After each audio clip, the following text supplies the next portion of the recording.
యేసు ప్రభు వారికి సమాధానం ఏమిచ్చారంటే, వ్యభిచారులైన చెడ్డతనం వారు సూచక్రియ అడుగుతున్నారు అని.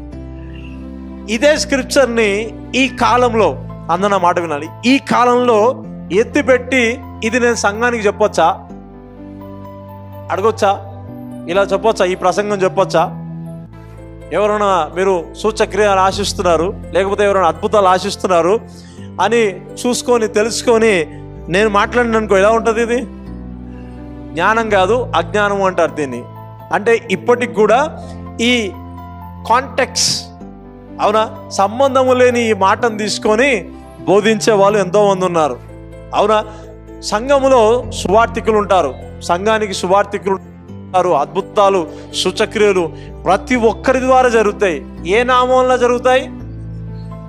పరిశుద్ధాత్మ దేవుడు ఆయన నామంలో ప్రభు జరిగిస్తాడు. ఓకే, ముఖ్యంగా ఎవరి జీవితాల్లో జరిగిస్తాడు? ఇది విశ్వాసము ఎక్కడైతే ఉంటాదో అక్కడ అద్భుతం ఉంటుంది. విశ్వాసం ఎక్కడ ఉంటుందో అక్కడ సూచక్రియలు ఉంటాయి. విశ్వాసం ఎక్కడ ఉంటుందో అక్కడ మహత్కార్యాలు ఉంటాయి. ఆమేన్. ఈ సద్దుకాయలు పరిసయ్యుల గురించి కొంచెం లోతుగా తెలుసుకోవాలా. ఓకే, ఈ పరిసయ్యుల యొక్క పరిస్థితి ఏంటి చెప్పాలనా? పరిసయ్యుల యొక్క మెంటాలిటీ ఏంటిదంటే, వాళ్ళు సూపర్ న్యాచురల్ థింగ్స్ని వాళ్ళు బిలీవ్ చేయరు. సూపర్ న్యాచురల్ అసాధారణమైన క్రియలను వాళ్ళు బిలీవ్ చేయరు. పరిసయ్యుల యొక్క పని ఏంటిదంటే ఇదే అనమాట, వాళ్ళ యొక్క అదొక తెగ. ఓకే, వీళ్ళు ఎవరంటే వీళ్ళు యాజకులు కాదు, బట్ వీళ్ళకి ధర్మశాస్త్రము ఏదో అంతా తెలిసినట్టుగా కాదు. వీళ్ళు 6,000 మంది ఉన్నారు. యేసుక్రీస్తు కాలంలో 6,000 మంది ఉన్నారు, 6,000 పీపుల్. వీళ్ళు ఎవరంటే ధర్మశాస్త్రమును యాజకులు ఏదైతే బోధిస్తున్నారో ఆ లేఖనాల పైన వీరికి అధికారం ఉన్నట్టుగా చూపించే వాళ్ళు వీళ్ళు పరిసయ్యులు అనమాట. ఈ పరిసయ్యులు ఎవరు? యేసుక్రీస్తు కాలంలో ఉండి ప్రతి దాన్ని ఎలా ఉంటారంటే they are separated from God. వాళ్ళు దేవునికి దూరం అయిపోయి ఉన్నవాళ్ళు, అలాగనే మనుషులతో దూరంగా ఉన్నవాళ్ళు. వీళ్ళు అంటే సామాన్యమైన ప్రజలకి వీళ్ళు దగ్గరగా ఉండే వ్యక్తులు కాదు. అందుకనే యేసు ప్రభు అద్భుతం చేసేటప్పుడు, అవునా, ఆ వ్యక్తిని స్వస్థపరిచినప్పుడు, ఈ వ్యక్తిని స్వస్థపరిచినప్పుడు యేసు ప్రభు ఆ సుంకర్లతోని పాపులతోని భోజనం చేస్తున్నాడు, వారింట ఉన్నాడు, వీరింట ఉన్నాడని రకరకాలుగా ఆయన మీద దోషారోపణ చేసేదనమాట, మాటలు విడుదల చేసేవాళ్ళు. ఈ పరిసయ్యులు ఒక చేతితో ఏది ఎత్తరు, కానీ మనుషులపైన బోయలేని భారాలు పెడతారంట. ఎవరికి అర్థమవుతుందా? పరిసయ్యుల యొక్క మెంటాలిటీ చెప్తున్నాను. అయితే వీళ్ళొచ్చి ఏమడుగుతున్నారు? సూచక్రియలు అడుగుతున్నారు. వీళ్ళ యొక్క మెంటాలిటీ ఏంటిదంటే పొలిటికల్ మెంటాలిటీ అనమాట, రూలింగ్ మెంటాలిటీ. ఎప్పుడైనా విన్నారో లేదో మీకు చెప్తున్నాను. ఇది బైబిల్లో ఈ సద్దుకేయులు ఎవరు, పరిసయ్యులు ఎవరు అంటే మీకు క్లారిటీగా చెప్తున్నా. వీళ్ళ మెంటాలిటీ ఏంటంటే రూలింగ్ మెంటాలిటీ, పొలిటికల్ మెంటాలిటీ అనమాట. ప్రతి దానిపైన వీళ్ళు ఆధిపత్యం చూపించాలని, ప్రతి దానిపైన వీళ్ళు అధికారం చూపించాలని, అంతా మా కంట్రోల్లో ఉండాలని, అంతా మేం చెప్పిందే జరగాలని వీళ్ళకున్న మెంటాలిటీ ఈ పరిసయ్యులు. అందుకనే వారిని ఏమన్నాయంటే చెడ్డ తరము, వ్యభిచారులైన చెడ్డ తరము అని వారికి బిరుదిచ్చాడు ప్రభు. ఈ సద్దుకేయులు కూడా, ఈ సద్దుకేయులు ఎవరంటే కంప్లీట్గా పరిసయ్యుల గురించి అయిపోయింది. సద్దుకేయులు ఎవరంటే వీళ్ళు కూడా ఇదొక తెగ, మళ్ళీ వీరిద్దరికి పడదు. మళ్ళీ దేవునికి స్తోత్రం. ఈ సద్దుకేయులు ఏ మెంటాలిటీ తెలుసా? వీళ్ళు అద్భుతాలు, సూచక్రియలు, మహత్కార్యాలు, దేవదూతలు ఉన్నారు, వాళ్ళు దిగి వస్తారు, ఒక వ్యక్తి మరణించిన తర్వాత నిత్యత్వం ఉన్నది అనే ఈ కాంటాక్ట్స్ వాళ్ళకి సంబంధం లేదన్నమాట. వీళ్ళు దీన్ని బిలీవ్ చేయరు, వీళ్ళు అసలు దీన్ని పట్టించుకోరు. ఓకే, వీళ్ళు ఎప్పటికీ వీళ్ళ యొక్క మెంటాలిటీ ఏంటిదంటే రూలింగ్ అనమాట, political mentality. Hallelujah, hallelujah.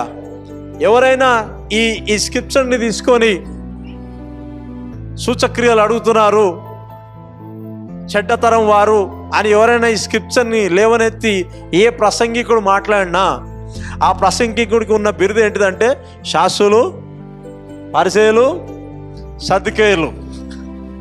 They are carrying Sadducee spirit. పరిచయులు స్పిరిట్ని క్యారీ చేస్తున్నారు. ఇప్పటికీ ఈవెన్ సంఘాలలో కూడా దైవజనుల్లో కూడా కొంతమందికి వాక్య జ్ఞానము కొంచెం అరవకొరుగా ఉండడం వల్ల వాళ్ళు ఏం చేస్తారంటే ఈ సూచక్రియ అద్భుతాలు వారికి జరగనంత మాత్రాన ఇక అన్నీ లేవు అంటారు.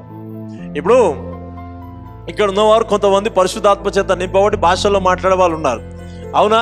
పొందుకోని వ్యక్తి ఏమనాలి? పొందుకోకపోయినప్పుడు అతనికి రానప్పుడు లేదు అనొచ్చా? లేదు అనొచ్చా? కాదు కదా, కాదు కదా. నాకు రానంత మాత్రాన నాకు అసలు లేనే లేదు, ఆగిపోయినాయి అనొచ్చా? ప్రస్తుతానికి ఆ ప్రసంగాలు ట్రెండ్లో ఉన్నాయి. ప్రసంగాలు ఊగుతా ఉన్నాయి, అవి నిజంగా అవే కొట్టుకుంటా ఉన్నాయి. దేవునికి స్తోత్రం. అవన్నీ యేసుక్రీస్తునామమున మీ చెవుల్లో నుంచి ఆలోచన పోవునుగాక. హల్లెలూయా. సత్య దేవుడు, నిజమైన దేవుణ్ణి అంగీకరించిన మన కోసం దేవుడు ఏదైనా చేయగలుగుతాడు, ఏదైనా ప్రభు చేయగలుగుతాడు. ఓకే, ఈ సద్దుకేలు మెంటాలిటీ, ఈ పరిశీలన మెంటాలిటీ ఇప్పటికీ సంఘాల పైన రూలింగే ఉంది. ఇప్పటికైనా still they are ruling, but they don't know. మేము ఆ రకమైన ఆత్మను క్యారీ చేస్తున్నామని వాళ్ళకి తెలియదు, బట్ దే ఆర్ ఫీలింగ్ మేము హోలీ స్పిరిట్ని క్యారీ చేస్తున్నామని. అంటే ఈ సంఘంలో దేవుడు కొన్ని అద్భుతాలు చేస్తున్నాడు అనుకోండి, అలా ఇలా జరుగుతాయి అని అంటే ఆ వ్యక్తికి జ్ఞానం లేదనుకోవాలా, లేకపోతే ఇగో ఈ రకమైన ఆత్మను కలిగి ఉన్నారని అనుకోవాలా. ఒకవేళ ఈ సంఘంలో అద్భుతాలు జరుగుతుంటే ఓ ప్రైజ్ హల్లెలూయా అని చెప్పేవాళ్ళు కావాలా. ఆమేన్.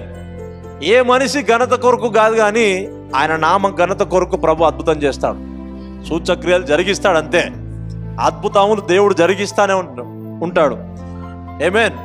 అయితే వీళ్ళొచ్చి యేసు ప్రభుని ప్రతి దగ్గర, మీరు 4 సువార్తలు గమనించి చూస్తే ప్రతి విషయంలో, ప్రతి దగ్గర ఏదో ఒక విషయంలో శోధించడానికి అడుగుతారు. ఓకే, అంటే శోధించే హృదయము అంటే నేనేమంటానంటే, నీ హృదయం ఎలా ఉందో నీ హృదయాన్ని బట్టి ప్రభు దగ్గర నుంచి ఏ అద్భుతమైన పొందుకోవచ్చు. అందుకని నేనేమంటానంటే, క్షుణ్ణంగా నీ చేతిలో ఉన్న బైబిల్ని ప్రతి దినము నువ్వు చదవడము, ధ్యానించడం వల్ల లోతైన విషయాలు నువ్వు తెలియపరచబడతాయి. ఇలా బోధిస్తున్నప్పుడు చాలా క్లియర్గా అర్థమైపోతుంది. ఆమేన్. హల్లెలూయా. ఓకే, సో వీళ్ళు వచ్చి యేసు ప్రభువుని శోధించడానికి అడుగుతా ఉన్నారు. ఆ అద్భుతం మాకేదైనా చూపించవా అంటే, మూగవాళ్ళు మాట్లాడుతున్నారు, అది పట్టించుకోలే. గుడ్డివాళ్ళు చూస్తున్నారు, అది పట్టించుకోలే. లాజరు బయటికి వచ్చిండు, అది చూసుకోలే. ఆ పాడను ముట్టుకుంటే బాడీ లేచింది, అది చూసుకోలే. కానీ వీరికి ఇప్పుడు సపరేట్గా ఇక్కడి నుంచి రావాలంట, ఆకాశం నుంచి ఒక సూచక్రియ చూపించాలంట. శోధించే హృదయాలు ఉన్నంత కాలం వారి జీవితాల్లో ఒక్క అద్భుతం కూడా జరగదు.